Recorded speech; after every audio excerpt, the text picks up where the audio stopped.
हम सब जानते हैं कि आत्मा की 3 शक्तियां हैं। एक है मन,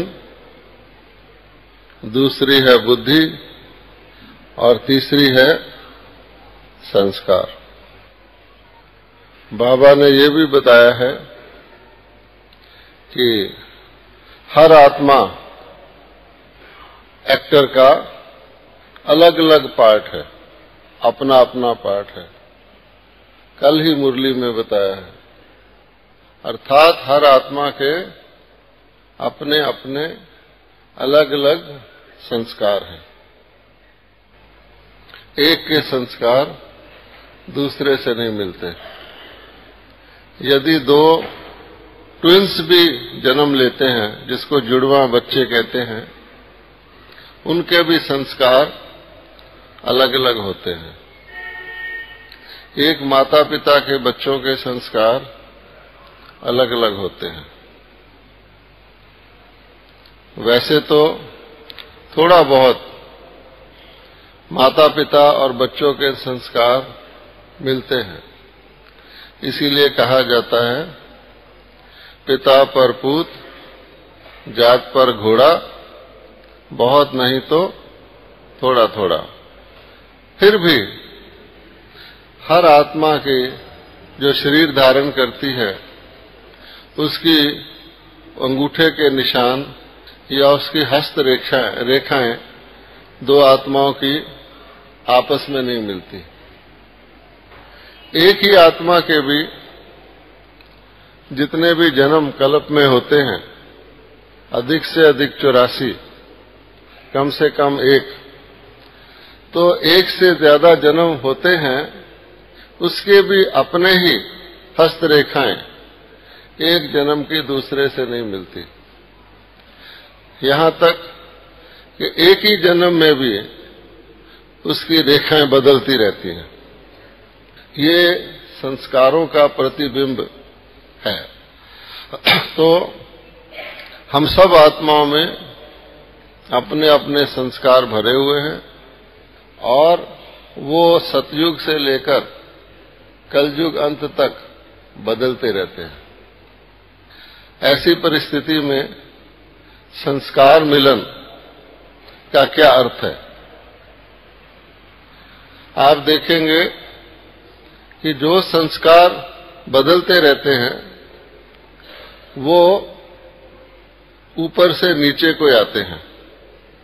सतयुग के फर्स्ट डे से लेकर कलयुग के लास्ट डे तक वो संस्कार ऊपर नहीं जा सकते, अच्छे नहीं बन सकते, लेकिन ऊपर से नीचे सतो प्रधान से धीरे धीरे, पहले सतो, फिर रजो, फिर तमो प्रधान बनते रहते हैं।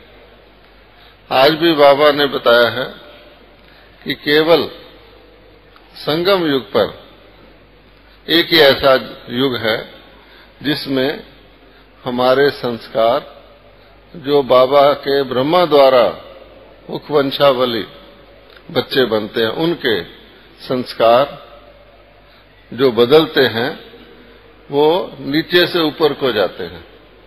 हम अपने आप भी अपने संस्कारों को बदलकर उनको अपनी ओरिजिनल स्टेज पर ला सकते हैं।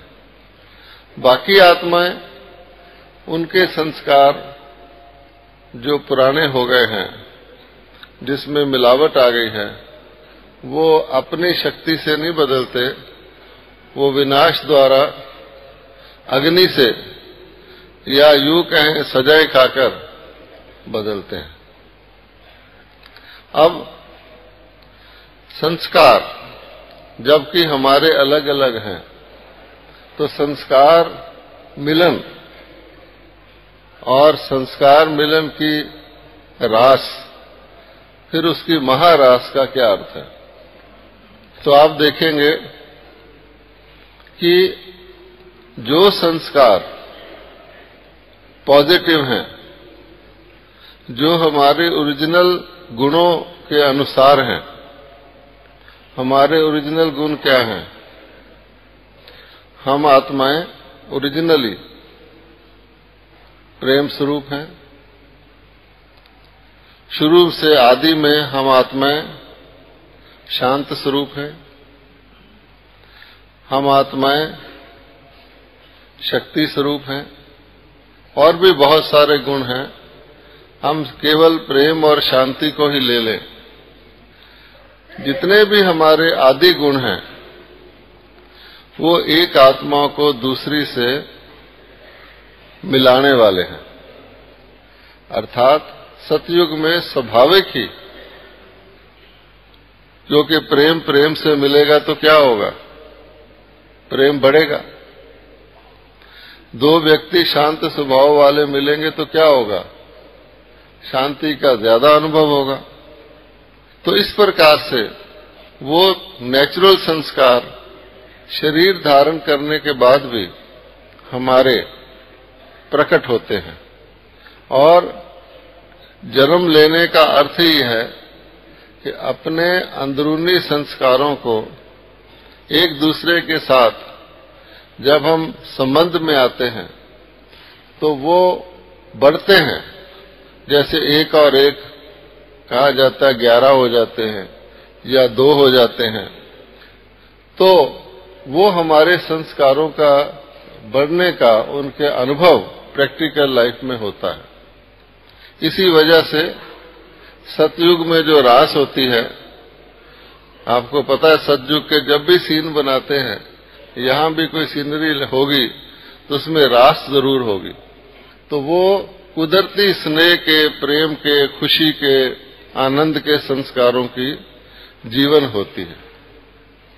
और यहां तक इन संस्कारों का प्रभाव होता है कि बाबा ने मुरलियों में बताया है कि पंछी भी है, बहुत अच्छे खुशनुमा पशु भी आकर के देवताओं के आगे रास करते हैं, अपना अपना खेल दिखाते हैं। रंग बिरंगे पंछी, रंग बिरंगे पशु वो खुश करते हैं। तो उनके अंदर भी प्रेम के संस्कार हैं। इसका यादगार तो आप जानते हैं क्या है कि शेर और गाय एक घाट पर जल पीते हैं। तो अवश्य ही ऐसे संस्कार प्रकट जो पशु योनियों में हो सकते हैं, पंछियों में हो सकते हैं, तो मनुष्यों में भी होते हैं, देवताओं में भी होते हैं। बाद में भी जब द्वापर आता है, धीरे धीरे धीरे धीरे हमारे वह शुद्ध संस्कार, हमारे मिलने वाले संस्कार जो हैं, पॉजिटिव संस्कार हैं, वो जब कम हो जाते हैं और धीरे धीरे लगभग खत्म हो जाते हैं, अपनी बाबा का दिया हुआ जो सुख शांति का वर्षा है उसको हम बेहद का सुख शांति का वर्षा ही कहते हैं। जब वो पूरा हो जाता है फिर आत्मा संस्कार के बिना तो रह नहीं सकती। मन संकल्प करेगा, बुद्धि उसके ऊपर जज करेगी, फिर कर्म होगा, कर्म का प्रभाव होगा, वो संस्कार हो गया।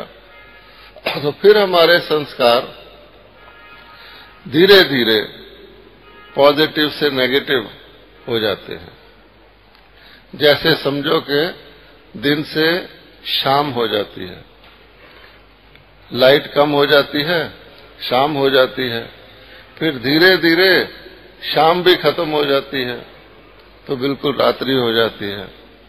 तो रात्रि के अंदर फिर क्या होता है, रात्रि के अंदर वो रोशनी नहीं रहती। या तो कभी सूर्य चांद निकलता है, तारे निकलते हैं, थोड़ी बहुत नकली रोशनी होती है। फिर लोग अपनी अपनी रोशनी भी करते हैं काम चलाने के लिए। तो रात्रि में इसी तरह होता है।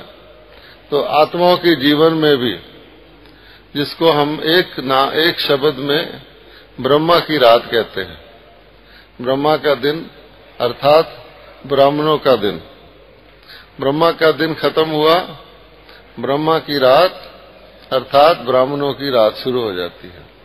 तो उसमें फिर कौन से संस्कार काम करते हैं, उसमें उन संस्कारों का बिगड़ा हुआ रूप वो काम करता है। जैसे कि प्रेम, शुद्ध प्रेम एक संस्कार है, तो उसका बिगड़ा हुआ रूप क्या हो जाता है? स्वार्थ हो जाता है, स्वार्थ का प्रेम। और स्वार्थ पूरा न होने पर क्या होता है? क्रोध या घृणा, ये संस्कार पैदा हो जाते हैं। इसी प्रकार से देवताओं में स्वाभाविक नम्रता रहती है। देवता कभी भी अहंकार वाले नहीं बताए जाते, उनके अंदर नम्रता होती है। लेकिन जब असली नम्रता निकल जाती है तो फिर क्या होता है? बजाय एक दूसरे के आगे हम स्वाभाविक मान सम्मान आदर करें, तो फिर आदर मांगने की इच्छा हो जाती है, ये मेरा रिस्पेक्ट करे। तो उससे उसका अर्थ क्या हुआ? अहंकार या अभिमान स्वाभाविक नम्रता की बजाय पैदा हो जाता है। वैसे भी शरीर में आप देखेंगे, जब शरीर के अंदर अच्छी तरह खून अच्छा रहता है, मनुष्य के अंदर नौजवान होता है या बच्चा होता है, तो उसका शरीर बड़ा लचकीला होता है। कभी आप खिलाड़ियों को देखते हैं तो अपने पैरों को सिर से लगा लेते हैं, इतना मोड़ लेते हैं जैसे रबड़ के बने हुए हों। लेकिन जब व्यक्ति वृद्ध हो जाता है, उसकी हड्डियां सख्त हो जाती हैं, खून इतना दौड़ा नहीं करता, ताकत घट जाती है, तो अकड़ जाता है। और आप जानते हैं सबसे ज्यादा अकड़ा हुआ कौन होता है? मुर्दा। जिसमें से आत्मा निकल जाए वो तो बिल्कुल ही अकड़ जाता है। और इसी प्रकार से जीवन काल में भी जब रस खत्म हो जाता है, जीवन नीरस हो जाता है, सूख जाता है, खुश्क हो जाता है, उसमें कोई मजा, आनंद, कोई ग्रेस कुछ नहीं रहता, जॉय, तो फिर व्यक्ति अहंकार में आ जाता है। अब इसी प्रकार से लोभ में आ जाता है, अपना हित देखता है, दूसरे से लेने की कोशिश करता है। देवता की बजाय, हाथ ऐसे होने की बजाय खींचने की कोशिश करता है, देवता बन जाता है। तो ये जो नेगेटिव संस्कार हैं कि होते तो अपने कर्मों से धीरे धीरे धीरे ड्रामा के अनुसार, तो फिर व्यक्ति ये सारे संस्कार मिलाने वाले नहीं हैं, ये जुदा करने वाले हैं, तोड़ने वाले हैं। अब कोई क्रोध करेगा या कोई ईर्ष्या करेगा या अभिमान दिखाएगा या कुछ भी ऐसा करेगा, स्वार्थ करेगा, अपने व्यक्तियों को, अपने रिश्तेदारों मित्रों को मदद करेगा, दूसरों की भेंट में न्याय नहीं करेगा, जिसको नेपोटिज्म कहते हैं, भाई भतीजावाद कहते हैं, या काम के ग्रसित हो जाएगा, तो वह व्यक्ति, उसके जो संस्कार होंगे वो तोड़ने वाले होंगे, जोड़ने वाले नहीं होंगे। तो नेचुरली उस समय फिर रास मिलेगी या खराब होगी। तो इसीलिए जब बाद में लोग एक दूसरे की रास मिलाने की नकली कोशिश करते हैं, जैसे बत्तियां जलाने की नकली कोशिश करते हैं, पहले वक्त में जब शादी इत्यादि करते थे तो भी जन्म पत्री दिखाते हैं कि भाई इसकी कुंडली उसकी कुंडली से मिलाओ, देखो इसकी रास मिलती है या नहीं मिलती है, इसके संस्कार मिलते हैं या नहीं मिलते हैं, अपनी तरफ से कोशिश करते थे ताकि बाद में लड़ाई झगड़ा शुरू ना हो जाए। और आपको पता है एक मंगलिक होते हैं, मंगलिक, तो मंगलिक राशि वालों को मंगलिक राशि वाले से शादी करवाते थे, वरना कहते थे या तो मर जाएंगे या कुछ ऐसा व्याधि आ जाएगी। तो कहने का भाव यह है, नकली रास मिलाने की संस्कारों के अनुसार ज्योतिष विद्या से कुंडली निकालकर कोशिश करते थे। उसमें भी फिर जब करप्शन आता है तो रिश्वत चलती है, तो पंडित लोग रिश्वत लेकर नकली कुंडली बना देते थे और उसका आप फल जानते हैं। तो नकली रास भी आपने देखी। आजकल जितने भी नृत्य होते हैं, जितने भी डांस होते हैं, सब कौन सी साज से होते हैं? असली साज से होते हैं, दिल की पुकार से होते हैं, या के बैंड बाजा बजाकर, तबला बजाकर, संगीत बजाकर होते हैं। तो आप देखेंगे कि नकली संगीत जिसके अंदर कुछ प्रकार का सुर होता है, उसको चलाने से ही नाचने वाले को नाचने की इच्छा होती है। अगर आप कोई ऐसा गीत लगा दें जिसमें रोने का गीत हो और किसी को कहो उस पर डांस कर, वो क्या करेगा? या ठंडे म्यूजिक का गीत हो, धीरे धीरे चलने वाला, उस पर उसका कदम नहीं उठेगा। और रास करते करते बच्चों को आपने देखा होगा, तो जब म्यूजिक बंद कर देते हैं तो उनका डांस भी बंद हो जाता है, खड़े होकर इधर उधर देखते हैं, चले जाते हैं। तो ये तो नकली रास है। और वास्तव में एक होता है शोर, शोरगुल, और एक होता है संगीत। शोरगुल तो आप जानते हैं कि डिस्टर्ब करता है मन को, बहुत कहीं आवाज होती है या दिल को खराब करने वाली आवाज होती है। कभी कोई भयानक आवाज निकालता है, कभी कोई शेर की गरज सुना दे तो बच्चे भी रोने लग जाते हैं। और कभी किसी प्रकार की शहरों में, नगरों में बहुत जोर जोर से कभी आवाज आती है। दिवाली के दिन भी लोग जब जोर जोर से पटाखे फोड़ते हैं तो भी व्यक्ति को अच्छा नहीं लगता, वो है शोर। और एक होता है संगीत। उसमें क्या होता है कि सुरों को मिला करके, हारमोनियम जैसे कहते हैं, हारमोनी पैदा करता है, अर्थात 7 सुरों से मिलाकर कोई ऐसी सुंदर ध्वनि निकालते हैं जो व्यक्ति के मन को खुश करने वाली होती है। लेकिन खुश उसी का मन हो सकता है जो वैसे खुश हो। अगर किसी के घर में मृत्यु हो गई हो और लोग सब उदास हों, बेटाइम मृत्यु हो गई हो किसी नौजवान की, और कोई गीत लगा दे कि बहुत खुशी का दिन आया है, आज मौसम सुहाना आया है, तो वो बेचारा क्या होगा? वो उसकी खुशी बढ़ेगी या उसका गम बढ़ेगा? है ना? इस प्रकार से होता है। बेटाइम की बात जो होती बेसुरी हो जाती है। कहा जाता है वक़्त की रागनी बेवक़्त का राग। कोई बहुत अच्छा गायक भी अगर रात के 12 बजे उठकर जोर जोर से गीत अलापना शुरू कर दे तो क्या होगा कि वो पड़ोसी कहेंगे ये क्या कर रहा है। और अगर आप गौर करें तो एक शब्द है असुर और एक शब्द है सुर। असुर मैंने राक्षस, खराब प्रवृत्ति वाले, और सुर मैंने देवता। असुर मैंने क्या? जिसका सुर नहीं है, जिसका जीवन बेसुरा है, जिसके अंदर कोई किसी प्रकार की अपने संस्कारों की अपने ही अंदर रास नहीं है, जो कि जिसका मन जो है वो काबू में नहीं है, कभी इधर भागता कभी इधर भागता है, बेतरतीब होता है। तो ऐसे आसुरी संप्रदाय क्यों कहा गया कि उनकी आपस में भी रास नहीं मिलती, परिवार में भी रास नहीं मिलती, मित्रों से भी रास नहीं मिलती, पड़ोसियों से भी रास नहीं मिलती, काम पे जाते वहां भी रास नहीं मिलती, अपने मन के अंदर भी उनकी तबला अलग बजता रहता है। बुद्धि कहती इधर को जा, मन कहता इधर को जा, जिसको टग ऑफ वार कहते हैं, रस्सा कशी कहते हैं। और कोशिश करते हैं वो व्यक्ति सुख पाने की।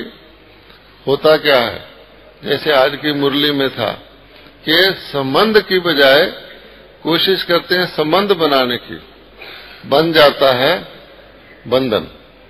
कारण क्या कि दो व्यक्ति जिन पर बोझ चढ़ा हुआ है वो कहें आओ हम मिलकर बोझ को हल्का करें, तो कैसे करेंगे?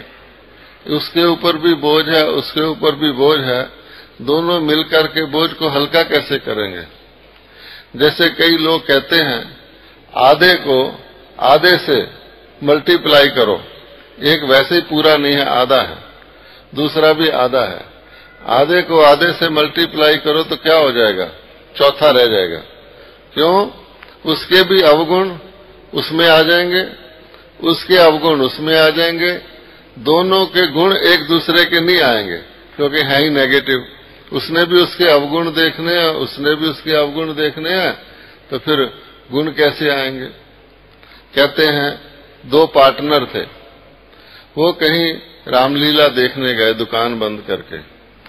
एक बोला, भाई ओहो, हम तो दुकान का लॉक, अपने सेफ का ताला लगाना भूल आए हैं। तो दूसरे ने कहा, क्या फर्क पड़ता है, हम दोनों तो यहीं बैठे हैं ना, फिर कैसे उसमें से कुछ कम होगा, है ना। तो कहने का भाव ये है, इस प्रकार का संस्कार हो जाता है। 1/2 मल्टीप्लाइड बाय 1/2 1/4। तो आज भी सारी मुरली किस चीज पर थी? बंधनों पर और संबंध पर। जितना धागा उतारने की कोशिश करते हैं उतना धागा और बढ़ता जाता है, या एक धागा उतरता है उससे ज्यादा स्ट्रांग धागा चढ़ता जाता है। जैसे गरीब आदमी जब अपना महीने के बाद उधार चुकतू करने जाता है, पिछले महीने का बिल खत्म करने की कोशिश करता है, तो अगले महीने उससे और भी ज्यादा उसके ऊपर बिल चढ़ जाता है। इसका सबूत ये है कि हम द्वापर से लेकर गिरती कला में आए हैं, ठहरती कला में नहीं आए। यदि हम अपना हिसाब एक जन्म का, उस जन्म में भी चलो सजाएं खाकर, भोग कर, दुख भोग कर, चुकतू कर लेते, तो भी हमारी कला जो थी वो ठहरती होनी चाहिए थी। लेकिन ये तो गिरती कला है। इसका मतलब क्या हुआ? अपनी बुद्धि के होते हुए फिर भी हम अपने संस्कारों के वश होकर के ऐसे ही कर्म कर लेते हैं जो नीचे ही ले आते हैं। इसीलिए बाबा ने कहा है कि सतयुग से लेकर कलयुग के अंत तक चढ़ती कला नहीं हो सकती, और सतयुग से लेकर त्रेता के अंत तक फिर भी पिछली प्रारब्ध के आधार पर, क्योंकि उसमें सिर्फ देवी देवता घराने के या कहो क्षत्रिय घराने के आत्माएं ही उतरती हैं, तो सबको कुछ ना कुछ प्रारब्ध है। तो उस प्रारब्ध के आधार पर फिर भी दुख नहीं होता। लेकिन द्वापर से तो फिर क्या होता है कि जो आत्माएं भी होती हैं वो भी अलग अलग संस्कार वाली वैरायटी हो जाती हैं और जल्दी जल्दी उतरना शुरू हो जाता है। ये सारा ज्ञान बाबा ने हमको नट शेल में दिया हुआ है। तो वास्तव में संस्कार परिवर्तन ही इस हमारे सारी पढ़ाई का लक्ष्य है ना, संस्कार परिवर्तन। और संस्कार परिवर्तन ऊपर की तरफ, संस्कार परिवर्तन की कोशिश हम सब करते आए हैं द्वापर से लेकर। भक्ति में भी क्या कोशिश की कि जब देखा दुख हो गया है तो दुख को दूर करने वाले परमात्मा को ना जानते हुए भी तरह तरह से याद किया। जप तप दान पुण्य तीर्थ शास्त्र अध्ययन गुरु क्या नहीं हमने किया। पानी के अंदर खड़े होकर भी तपस्या की, एक टांग पर भी तपस्या की, बहुत आरतियां की, बहुत भजन गाए, बहुत दीपक जलाए, सब कुछ किया, तीर्थ यात्राएं की, स्नान किए। लेकिन ये सब करने से संस्कार परिवर्तन तो हुआ नहीं, क्योंकि आत्मा की जोत जगाने की बजाय दीपक जलाने लग गए। आजकल भी रस्म है, कोई इनॉग्रेशन सेरेमनी होती है तो दीपक जरूर जलाते हैं, ज्योति जगाते हैं। इसी प्रकार से अपने आप को अवेकनिंग करने की बजाय घंटी बजाने लग गए। देवताओं को जगाने के लिए घंटी बजाते हैं। हर मंदिर के बाहर घंटी होती है कि हम आ रहे हैं, अलार्म क्लॉक, कि भाई देवता लोग जरा कॉन्शियस हो जाओ। इसी प्रकार से आत्मा को ज्ञान का भोग लगाने की बजाय उनको मूर्तियों को भोग लगाने लग गए। इस प्रकार से तरह तरह की हम करते रहे, लेकिन इससे संस्कार परिवर्तन तो नहीं हुआ। भक्ति के संस्कार, मांगने के संस्कार, या रोज कुछ कहकर उससे मुकर जाने के संस्कार, पश्चाताप के संस्कार हो गए। हम नीच हैं, पापी हैं, कपटी हैं, तुम सर्वगुण संपन्न हो, 16 कला संपूर्ण हो। रोज कहा, रोज घर आ गए। एक नियम बना लिया कि अच्छा विषय विकार मिटाओ, पाप हरो देवा, ये करते आए हैं, फिर भी दुखी होते आए हैं। इसलिए एक गुरु से तसल्ली नहीं हुई। पहले कहते थे एक गुरु, फिर बोले अच्छा जैसे कालका मेल को डबल इंजन लगता है, 2 गुरु कर लो, शायद ज्यादा ताकत आ जाएगी। वो भी नहीं हुआ, बीच में कोई गुरु मर जाते हैं। इसी प्रकार से हर काम को उसकी ज्यादा करते रहे। तो इसलिए मैनेजमेंट वाले भी एक स्लोगन बताते हैं, if you go on doing what you have been doing you will continue to get what you have been getting. अगर आप कुछ करते हैं, उसको और जोर शोर से करते हैं, उसका फल भी आपको उसी प्रकार का ही मिलेगा और ज्यादा मिलेगा। तो भक्ति करते रहो, नीचे आते रहो। मिर्च खाते रहो, सीसी करते रहो, ना मिर्च छोड़ो ना सीसी करना छोड़ो। ये हम लोग करते आए हैं, दुखी भी होते आए हैं। अब करें क्या, अंधकार है तो अपने ठोकर भी खाते रहो। ऐसे करते करते करते हम नीचे आ गए। अब खास बात जो बाबा कहते हैं वो ये है कि पहला हमारा सब्जेक्ट है ज्ञान। तो ज्ञान जब हमको मिलता है तो जैसे अंधेरे के अंदर बहुत जोर से रोशनी आ जाए तो व्यक्ति को दिखना शुरू हो जाता है कि क्या चीज कहाँ है। पहले तो पता ही नहीं होता, अंधकार में ठोकरे खाता रहेगा, कभी किसी मेज से टकरा जाएगा, कभी किसी कुर्सी से टकरा जाएगा, कभी रस्सी आएगी तो समझेगा सांप आ गया, उछलेगा डर के मारे। सांप आ जाएगा तो उसको पकड़ने की कोशिश करेगा कि रस्सी है शायद। ऐसे ऐसे अनेक प्रकार के खेल अंधकार में होते हैं। कांटे आएंगे तो उलझ जाएगा।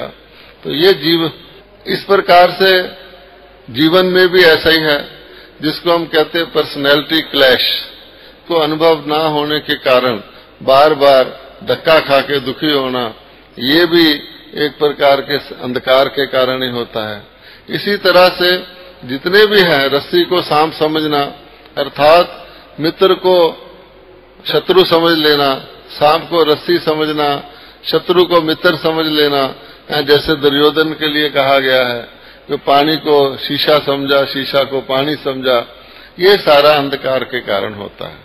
तो जब बाबा ज्ञान देते हैं तो सब कुछ स्पष्ट हो जाता है। लेकिन इसमें खास बात यह है कि स्पष्ट होने के बाद भी संस्कार परिवर्तन नहीं हो सकता। आप देख लीजिए, हम सबको सब बातों का ज्ञान अच्छी तरह से है। एक नशा करने वाले को जब ज्ञान हो जाता है, ये नशा कर रहा है तुम, इससे तुम्हारी शरीर खराब हो गया है, तुम्हारे फेफड़े गल गए हैं, तुम्हारी मृत्यु हो जाएगी अगर तुम ये नशा और करोगे, उसको पता लग जाता है। इसको कहते हैं ज्ञान। लेकिन पता लगने के बाद भी वह व्यक्ति क्या नशा छोड़ सकता है? नहीं, क्योंकि उसका तो संस्कार बन गया है, वो आदत से मजबूर हो गया है। और संस्कार एक ऐसी चीज है जो हमारे मन को भी कंट्रोल कर लेती है, बुद्धि को भी कंट्रोल कर लेती है। जितने दुनिया के लोग ज्ञान में नहीं आते, जो पढ़े लिखे हैं, वो क्या समझते हैं? उनसे बात करो, वो ये कहते हैं जी हमें पता है ठीक क्या है, गलत क्या है, गलत नहीं करना चाहिए, ठीक करना चाहिए, किसी को दुख नहीं देना चाहिए, कोशिश करके सबका भला करना चाहिए, हमें पता है।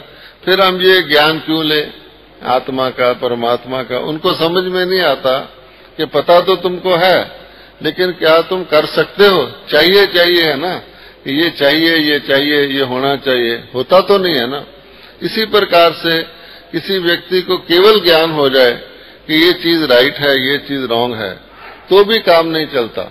वो अपने संस्कारों के वश समझते हुए भी कि ये चीज रॉन्ग है, उसको संस्कार इतने पावरफुल होते हैं, वो उसको घसीट लेते हैं और उससे वही काम कराते हैं जो उसके संस्कारों के अंदर बना हुआ है।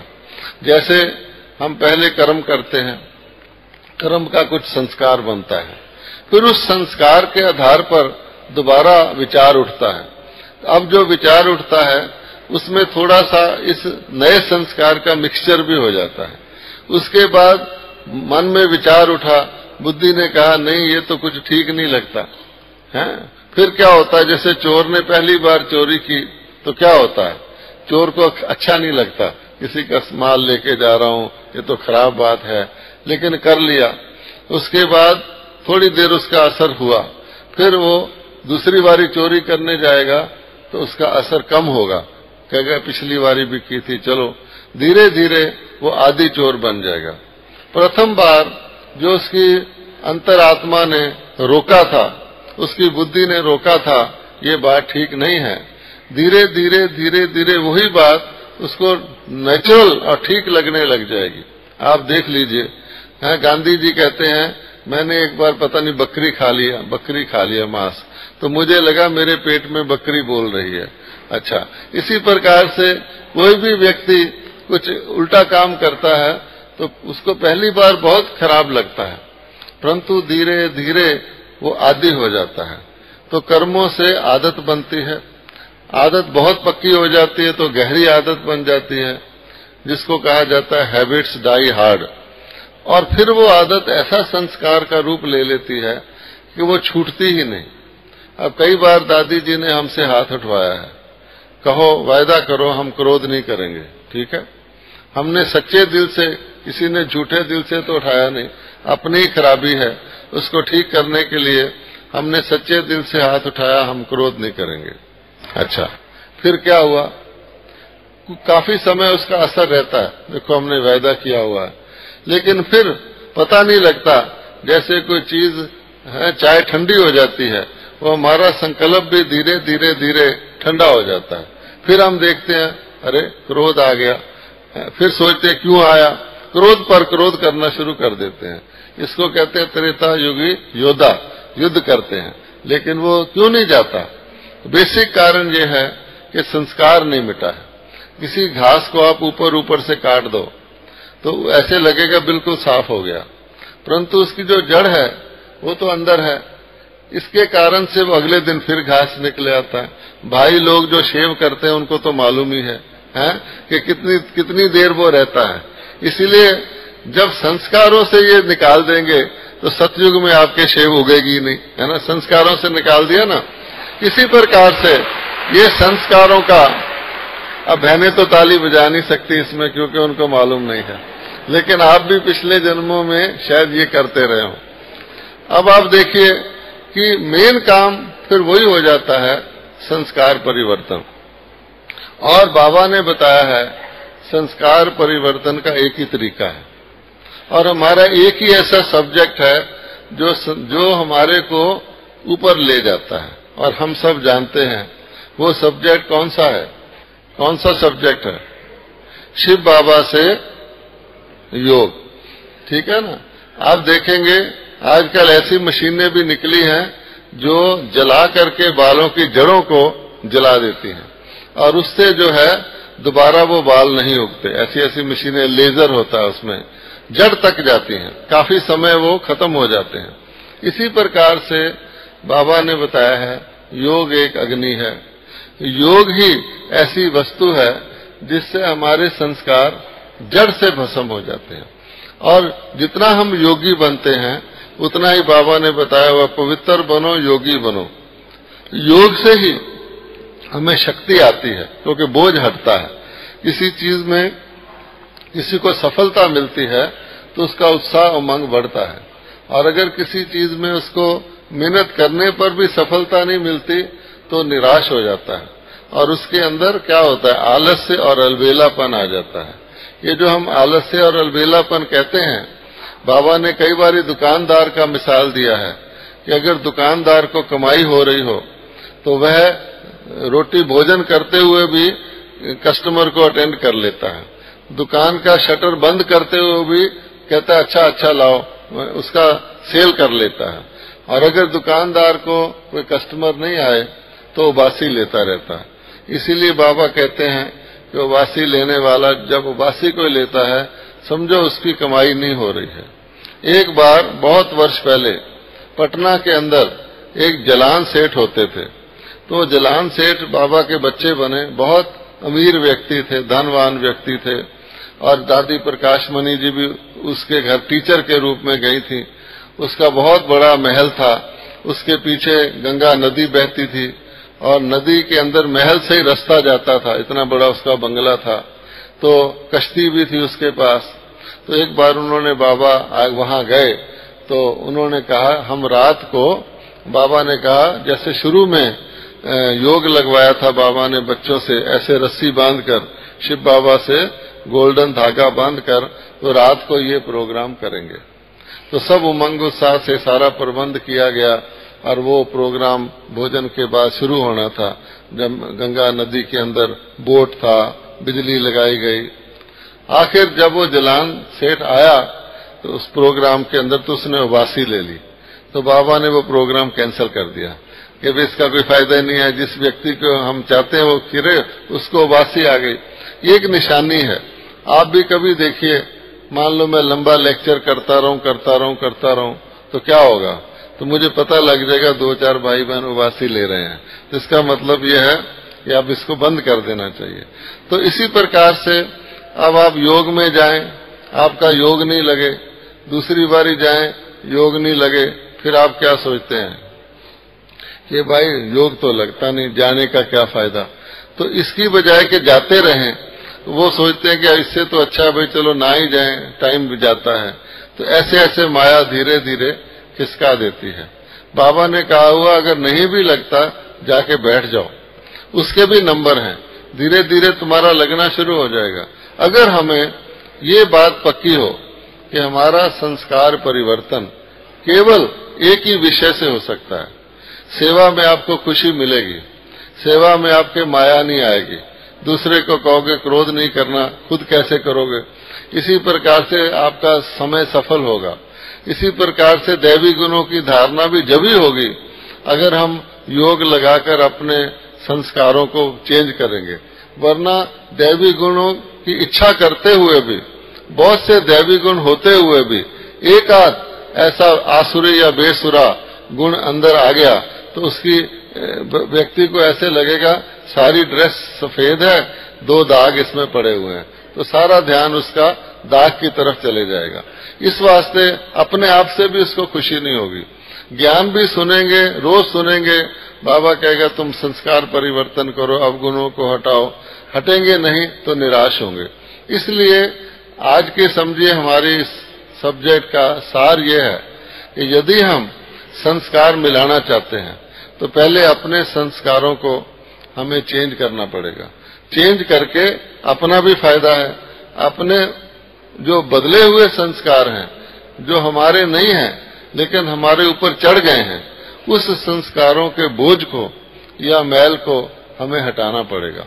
अगर हम योग को मेन सब्जेक्ट रखते हैं, क्योंकि योग में हमें बाबा की शक्ति मिलती है। आप देखिए कि बाबा के पास ही वो ताकत है जिससे कि हम उनके समान बन सकते हैं। ये एक सूक्ष्म प्रेम का संबंध है और यह योग सारा दिन हम रख सकते हैं। जैसे बाबा कहते हैं बाप समान बनो। अब बाप समान कैसे बनेंगे? अगर हम बाप के साथ योग रखते रहेंगे कि तेरे हम बच्चे हैं, तो हमारे अंदर बाबा के संस्कार आप ही आ जाएंगे। इस वास्ते योग को मेन विषय बनाएंगे तो ज्ञान भी योग में मदद करता है और दैवी गुणों की धारणा भी योग में मदद करती है, सेवा भी योग में मदद करती है। अगर योग नहीं लगाएंगे तो टेम्परेरी कितने भी हम प्रण कर लें, रेजोल्यूशन बना लें, अपने साथ प्रतिज्ञाएं कर लें, कुछ समय चलेंगी, भट्टी कर लें, कुछ समय चलेगी, उसके बाद वो धीरे धीरे खत्म हो जाएगी। आपने देखा होगा सड़क के ऊपर वो बीच बीच में सफेद निशान लगाते हैं पेंट करके सड़क के अंदर, 2 रास्ता करने के लिए, लेकिन वो कितनी देर रहते हैं? उसके ऊपर जब ट्रैफिक चलता रहता है तो 6 महीने 5 महीने बाद उसको दोबारा पेंट करते हैं वो, या कभी कोई नेता आना होता है तो पेंट करते हैं। हम भी क्या करते हैं कि दुनिया में जाके जब हम काम करते हैं तो ढीला हो जाता है, फिर कभी बाबा ने आना होता है तो हम उसको पेंट कर लेते हैं कि अभी अच्छे से धारणा करके जाओ, बाबा के पास जाना है, जैसे कोई नए कपड़े पहन लेता है दिवाली के दिन। ये टेम्परेरी है। तो इस प्रकार से बार बार वो पेंट करने की बजाय एक बारी आजकल वो बैरियर लगा देते हैं ताकि आपको पता लगे इधर जा ही नहीं सकते। इसी प्रकार से यह बैरियर हमें अपना अपना लगाना है। जब हम लगा लेंगे तो क्या होगा कि हमारे नेगेटिव संस्कार जो हमें कहने पर भी, समझने पर भी कि हमें आपस में नहीं झगड़ना चाहिए, हमारे अंदर मतभेद नहीं होना चाहिए, हमें बेहद में रहना चाहिए, हमें संकुचित दृष्टिकोण नहीं रखना चाहिए, हमें मेरा तेरा नहीं करना चाहिए, बाबा बाबा करना चाहिए, सब हम जानते हैं। लेकिन जब प्रैक्टिकल में करते हैं तो नहीं हो पाता है। क्यों नहीं हो पाता? फिर आ जाता है शायद ऐसा ना हो जाए, शायद मेरा ऐसे हो जाएगा तो क्या हो जाएगा, शायद मैं सारा बाबा के आगे सरेंडर हो जाऊं तो फिर मेरा क्या होगा, अब मैं सरेंडर ही हो गया तो मैं कहां से रहा। तो इसी प्रकार से जो बाबा कहता है कि एकदम समर्पण हो जाते हैं पूरे, तो वो पूरे दर्पण बन जाते हैं। जो केवल अर्पण होते हैं वो बीच बीच में दर्पण, बीच बीच में धुंधला दर्पण हो जाते हैं। ये था कि नहीं, कोई आंचली लेता है, कोई लोटा लेता है, कोई कुछ लेता है, तो इसी कारण से कि अंदर संशय आ जाता है कि अगर मैंने कहीं बाजी लगा दी है, भंवरा है वो कहीं फिदा हो गया तो मेरा तो प्राण ही निकल जाएंगे। तो कई भंवरे क्या करते हैं, खूब राउंड लगाएंगे, वाह लाइट बड़ी चमकदार है, इसमें जाना चाहिए, फिर सोचेंगे थोड़ा घर का चक्कर लगाया, फिर आके फिर वो लाइट बड़ी शानदार है। और जो सीधे फिदा होते हैं तो कहते ही हैं कि दाना खाक में मिलकर गुले गुलजार होता है। जब तक हम इसको मारेंगे नहीं तब तक हमारा कल्याण कैसे होगा। तो ये मारने की शक्ति जो है, आप देखेंगे कई देश भगत होते हैं, वो देश के कारण ही जाके प्राण दे देते हैं। कई ऐसे लोग होते हैं। तो हम अपनी शक्ति कहाँ से लाएंगे? तो ज्ञान से नहीं आ सकती। ज्ञान बुद्धि में होता है, करना चाहिए, कूद जाओ कूद जाओ, फिर ज्ञान कहेगा नहीं नहीं कूदना नहीं, डूब जाओगे, तो इसलिए वो वापस भी ले आता है। इसलिए बुद्धि आपका कोई फ्रेंड नहीं है पक्का। तो ये शक्ति जो है ना सीधी ले जाती है। तो इसलिए बाबा कहता है इस प्रकार का कूदना। दूसरे किसी ने कहा, आपने वो सुना होगा कि एक बच्चा शिप से गिर गया तो एक व्यक्ति फटाफट जाके उसको बचा लाया, तो सब उसकी थैंक्स करने लगे, भी तुमने बड़ा अच्छा किया। कहता है पहले मुझे बताओ मुझे धक्का किसने दिया था? तो वो जबरदस्ती गया था। इसी प्रकार से हम धक्का खा करके चले जाएं, परिस्थिति के अनुसार हम कोई काम कर लें तो वो कोई विशेषता नहीं है। इस वास्ते अगर हम अपने नेचुरल संस्कारों को पॉजिटिव कर लेंगे तो ऑटोमेटिकली जो हमारे अंदर दूर रहने का, कहते ना मैग्नेट और लोहा, अगर जंक लगा हुआ होगा तो मैग्नेट भी कितना भी पावरफुल मैग्नेट हो वो जंक वाले लोहे को नहीं खींच सकता। आज भी बाबा ने कहा था कि माया की तरफ तुम्हारी रावण की तरफ पीठ है। वो एक बाबा खिलौना भी दिखाया करते थे, ब्रह्मा बाबा। एक तरफ सीता थी, एक तरफ राम था, एक तरफ रावण था। सीता के नीचे मैग्नेट लगा हुआ था। जब राम आते थे तो उसका मुंह हो जाता था, ऐसे उल्टा करो रावण आता था तो उसकी पीठ हो जाती थी। तो ये एक नेचुरल चीज है। इस वास्ते ज्ञान की घासलेट भी साफ करती है और योग की शक्ति से हमारा ये सारे का सारा नेचुरल संस्कार आएंगे तो हमारी रास मिलने का ये अर्थ तो नहीं है कि हम एक हो जाएंगे, क्योंकि हमारे संस्कार अलग अलग हैं, लेकिन एक समान हो जाएंगे, जिसको कहा जाता है कि माला के अंदर एक जैसे मन के होते हैं। 8 की माला में भी लगभग मिलते जुलते मन के होते हैं, वो रहते अलग अलग हैं लेकिन लगभग एक ही क्वालिटी के होते हैं। किसी में कोई विशेषता, किसी में कोई थोड़ी बहुत ज्यादा होती है। ऐसे ही 108 की होती है और उसमें स्नेह का धागा होता है। तो स्नेह का धागा जो है वो नेचुरल है। इसी प्रकार से हमारी जो रास मिलनी है, जो अंत में रास मिलेगी जिसमें सबके संस्कार हमारे ओरिजिनल हो जाएंगे, उसको महारास कहते हैं। जब शिव जी तांडव नृत्य शुरू करवाएंगे तो हम सब अपनी रास मिला करके एक मत होकर अब कहेंगे कि दुनिया बदले तो बदल जाएगी।